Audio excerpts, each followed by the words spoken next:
ಮಂಗಳೂರು ನಗರ ಮತ್ತು ದಕ್ಷಿಣ ಕನ್ನಡ ಜಿಲ್ಲೆಯಲ್ಲಿ ರಾತ್ರಿ ವೇಳೆಯಲ್ಲಿ ಹೆದ್ದಾರಿಯಲ್ಲಿ ದರೋಡೆ ನಡೆಸಲು ಸಂಚು ರೂಪಿಸಿದ್ದ ಕುಖ್ಯಾತ ಟಿಬಿ ಗ್ಯಾಂಗ್ನ 8 ಮಂದಿಯನ್ನ ಮಂಗಳೂರು ಸಿಸಿಬಿ ಪೊಲೀಸರು ಕಾರ್ಯಾಚರಣೆ ಮೂಲಕ ಬಂಧಿಸಿದ್ದಾರೆ ಎಂದು ಮಂಗಳೂರು ನಗರ ಪೊಲೀಸ್ ಕಮಿಷನರ್ ಎನ್ ಶಶಿಕುಮಾರ್ ತಿಳಿಸಿದ್ದಾರೆ.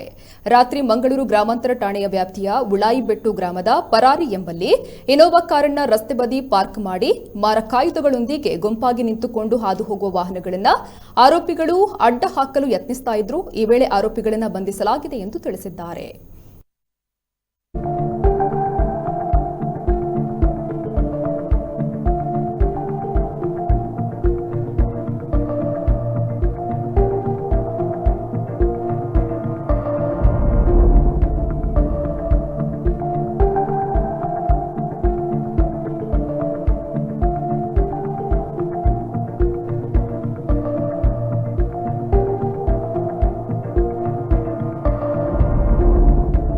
ಮಂಗಳೂರು ಗ್ರಾಮಾಂತರ ಪೊಲೀಸ್ ಠಾಣಾ ಲಿಮಿಟ್ಸಲ್ಲಿ ಉಳಾಯಿಬೆಟ್ಟು ಅನ್ನೋ ಏರಿಯಾದಲ್ಲಿ ಪರಾರಿ ಅಂತ ಒಂದು ಪ್ರದೇಶ ಬರುತ್ತೆ.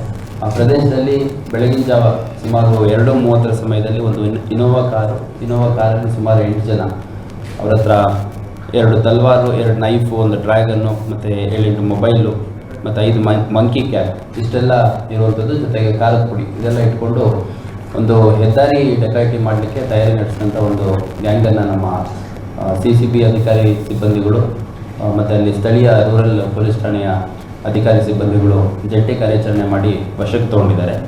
ವಶಕ್ಕೆ ತೊಗೊಂಡು ಅವ್ರನ್ನ ವಿಚಾರಣೆಗೆ ಒಳಪಡಿಸಿದಂಥ ಸಂದರ್ಭದಲ್ಲಿ ಇವರು ಒಂದು TB ಗ್ಯಾಂಗ್ ಅಂತ ಕಟ್ಕೊಂಡಿದ್ದಾರೆ, ತೌಸೀರ್ ಮತ್ತು ಬಾತೀಶ್ ಗ್ಯಾಂಗ್ ಅಂತ. ಸೊ ಇದು ಅವರ ವಾಟ್ಸಪ್ ಗ್ರೂಪ್ಗಳಲ್ಲಿ ಅವರೇ ಗ್ರೂಪ್ ಹೆಸರನ್ನು ಇಟ್ಕೊಂಡಿರುವಂಥದ್ದು TB ಗ್ಯಾಂಗ್ ಅಂತ.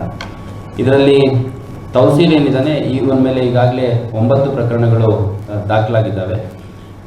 ಅದೇ ರೀತಿ ಬಾತೀಶ್ ಅಂತ ಏನಿದ್ದಾನೆ, ಇವನು ಮೇಲೂ ಕೂಡ ಸಾಕಷ್ಟು ಪ್ರಕರಣಗಳು ದಾಖಲಾಗಿದ್ದಾವೆ. ಮತ್ತು ಈ ಹಿಂದೆ ಕದ್ರಿ ಮತ್ತು ಬಜ್ಪೆಯಲ್ಲಿ ನಡೆದಂಥ ಒಂದು 307 ಕೇಸ್ ಅಂದರೆ ಕೊಲೆ ಪ್ರಯತ್ನದ ಪ್ರಕರಣಗಳಲ್ಲಿ ಇವನೊಬ್ಬ ಪ್ರಮುಖ ಆರೋಪಿ ಇದ್ದಾನೆ.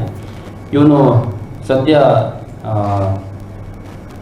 ನಾಪತ್ತೆ ಆಗಿದ್ದಾನೆ. ಮತ್ತು ವಿದೇಶದಲ್ಲಿ ಜುಬೇಲ್ ಅನ್ನುವಂಥ ಏರಿಯಾ, ಸೌದಿ ಅರೇಬಿಯಾ, ಅಲ್ಲಿರುವಂಥದ್ರದ್ದು ಬಗ್ಗೆ ನಮಗೆ ಸ್ಪಷ್ಟವಾದ ಮಾಹಿತಿ ಇದೆ. ಸೊ ಇದರಲ್ಲಿ ತೌಸೀರ್ ಮತ್ತು ಬಾತೀಶ್ ಇವರಿಬ್ಬರು ಜೊತೆಯಾಗಿ ಆಪರೇಟ್ ಮಾಡಿದ್ದಾರೆ. ಹಿಂದೆ ಕೂಡ ಸಾಕಷ್ಟು ಪ್ರಕರಣಗಳಲ್ಲಿ ಭಾಗಿಯಾಗಿದ್ದಾರೆ. ಇವತ್ತು ಬೆಳಗ್ಗೆ ಏನು ನಾವೊಂದು ಪ್ರಿಪ್ರೇಷನ್ ಟು ಡೆಕಾಯಿಟಿ ಕೇಸು ಮಾಡಿದ್ದೀವಿ. ಅದರ ಹಿನ್ನೆಲೆ ಹೇಳಿದರೆ, ಇದೇ ಗ್ಯಾಂಗ್ನ ಇನ್ನೊಬ್ಬ ಸದಸ್ಯ ಆಗಿರೋ ಸಫಾನ್ ಅನ್ನುವಂಥವನು, ಇವನು ತೌಸೀರ್ನ ಸ್ನೇಹಿತ ಇರ್ತಾನೆ. ಇವನು ಸುಮಾರು ಒಂದು 12 ಲಕ್ಷ ರೂಪಾಯಿ ಹಣ ಟ್ರಾನ್ಸಾಕ್ಷನ್ನು ಬೆಂಗಳೂರು ಮೂಲದ ಒಬ್ಬ ಜಾಯಿದ್ ಅನ್ನುವಂಥವನು, ಇಲ್ಲಿ ಮಂಗಳೂರು ಕಡೆಯೂ ಕೂಡ ಕನೆಕ್ಟ್ ಇದೆ ಅವನಿಗೆ, ಮತ್ತು ಬೆಂಗಳೂರಲ್ಲಿ ವ್ಯವಹಾರ ನಡೆಸ್ತಿರುವಂಥ ಜಾಯಿದ್ ಅನ್ನೋನ ಕಡೆಯಿಂದ 12 ಲಕ್ಷ ರೂಪಾಯಿ ಹಣ ಬರಬೇಕಾಗಿರುತ್ತೆ. ಅದು ಸುಮಾರು ಸರಿ ಕೇಳಿದಂಥ ಸಂದರ್ಭದಲ್ಲಿ ಅದು ಟ್ರಾನ್ಸಾಕ್ಷನ್ನು ಕಂಪ್ಲೀಟ್ ಆಗಿಲ್ಲ. ಅದರ ಹಿನ್ನೆಲೆಯಲ್ಲಿ ಇವರು 8 ಜನರ ತಂಡ ಮಂಗಳೂರಿಂದ ಹೊರಟು ಬಿಟ್ಟು ಬೆಂಗಳೂರಲ್ಲಿ ಇವನಿಗೋಸ್ಕರ ಜಾಯಿದ್ಗೋಸ್ಕರ ಹುಡುಕಾಡಿದೆ. ಸೊ ಇವ್ರದ್ದು ಬರೋದ್ರ ಬಗ್ಗೆ ಅವ್ನಿಗೇನು ಮಾಹಿತಿ ಇತ್ತು ಅನಿಸುತ್ತೆ, ಹಾಗಾಗಿ ಅವನು ತಪ್ಪಿಸ್ಕೊಂಡಿದ್ದಾನೆ, ಸಿಕ್ಕಿಲ್ಲ. ಸೊ ಇವ್ರದ್ದು ಪ್ಲ್ಯಾನ್ ಇದ್ದಿದ್ದು, ಅವ್ನು ಸಿಕ್ಕರೆ ಅವನ್ನ ವಶಕ್ಕೆ ತೊಗೊಂಡ್ಬಿಟ್ಟು ಈ ಕಡೆ ಮಂಗಳೂರು ಕಡೆ ಎಲ್ಲಾದರೂ ಔಟ್ಸ್ಕರ್ಟ್ಸಲ್ಲಿ ಕರ್ಕೊಂಡ್ಬರ್ಬೇಕು, ಅಂದರೆ ಎನ್ ರೂಟ್ ಸಕಲೇಶ್ಪುರ ಅಲ್ಲೆಲ್ಲಾದರೂ ಈ ಫಾರೆಸ್ಟ್ ಅಂತ ಕಡೆ ಕರ್ಕೊಂಡು ಹೋಗ್ಬಿಟ್ಟು ಅವ್ನ ಕಡೆಯವ್ರು ಯಾರಿದ್ದಾರೆ ಅವ್ರಿಗೆ ಕಾಂಟ್ಯಾಕ್ಟ್ ಮಾಡಿಕೊಂಡು 12 ಲಕ್ಷ ರೂಪಾಯಿ ಹಣ ತಂದು ಮುಟ್ಟಿಸ್ಲಿಲ್ಲ ಅಂತಂದರೆ ತೊಂದರೆ ಮಾಡ್ತೀವಿ ಅಂತ ಹೇಳೋವಂಥದ್ದಾಗಿರುತ್ತೆ.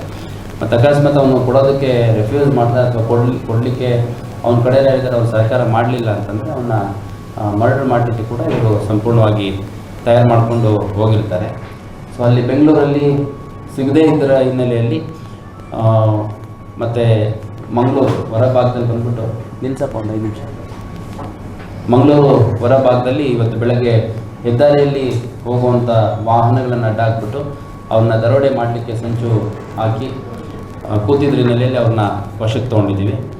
ಮತ್ತು ಈ ವ್ಯಕ್ತಿಗಳೇನಿದ್ದಾರೆ, ಈ 8ರಲ್ಲಿ ಮ್ಯಾಕ್ಸಿಮಮ್ ಎಲ್ಲರೂ ಕೂಡ ಹಿಂದೆ ಕ್ರಿಮಿನಲ್ ಅಪರಾಧಗಳನ್ನು ಹೊಂದಿರುವಂಥವರೇ ಆಗಿದ್ದಾರೆ. 2020ರಲ್ಲಿ ತೌಸೀರ್ ಮತ್ತು ಇವನ ಕೆಲ ಸಹಚರರು ಧರ್ಮಸ್ಥಳದಲ್ಲಿ ಒಂದು ಮನೆ ಡಕಾಯಿತಿ ಮಾಡಲಿಕ್ಕೆ ಹೋಗ್ತಾರೆ. ಆ ಮನೆ ಡಕಾಯಿತಿ ಮಾಡಲಿಕ್ಕೆ ಹೋದಾಗ ಅಲ್ಲಿ ಹೊರಗಡೆ ಇದ್ದಂಥ ನಾಯಿ ಬೊಗಳಿ ಮನೆಗಳವರೆಲ್ಲ ಸ್ವಲ್ಪ ಅಲರ್ಟಾಗಿ ಎಚ್ಚರ ಆಗ್ತಾರೆ. ಆ ಸಂದರ್ಭದಲ್ಲಿ ಆ ನಾಯಿಯನ್ನು ಕೂಡ ಅವ್ರು ತೊಗೊಂಡೋಗಿದ್ದು ತಲವಾರಿಂದ ಹೊಡೆದು ಸಾಯಿಸಿರುವಂಥ ಒಂದು ಗಂಭೀರ ಪ್ರಕರಣ ಇವರು ಮಾಡಿದ್ದಾರೆ.